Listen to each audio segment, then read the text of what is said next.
देसी गल्लां करनियां ਜਿਹੜੀਆਂ ਇਹਨਾਂ ਨੂੰ समझ भी आन। गरीब आदमी की गल करनी है। सद लिखना मैं बैणा दे, मैं लिखना वहन मावां दे, गरीबां दे मैं दुख लिखना, सितम लिखना मैं सावां दे। हयाती विच स्पीकर साहब मैं लिखे नहीं कसीदे बादशाहां दे, ते मैं जनाब इत्थे कोई कसीदे पढ़न नहीं आया।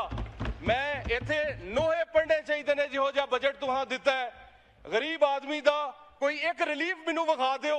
जे तनख्वाह दे उत्ते टैक्स की छूट दी जे तो भी 1,80,000 तो उत्ते उत्ते मैनू दसो किहड़ा गरीब आदमी 1,80,000 तनख्वाह लैंदा है? किहड़ा गरीब आदमी इलैक्ट्रिक गड्डी मंगवांदा है? ते मेहरबानी करो गरीब आदमी दा भी कोई सोचो। कोई बिजली सस्ती करो, कोई तेल सस्ता करो, कोई आटा चीनी घ्यो सस्ता करो। मैनू फाइनैंस बिल च विखाओ कित्थे आटा चीनी घ्यो बिजली दा बिल गैस दा बिल पाया जे, कित्थे ओदी तलीम पाई जे, कित्थे ओदी सेहत पाई जे, कित्थे ओदा रोजगार पाया जे। कित्थे 0/0 सर गरीब आदमी वास्ते। गरीब आदमी नू कुछ भी नहीं, उल्टा पंजाब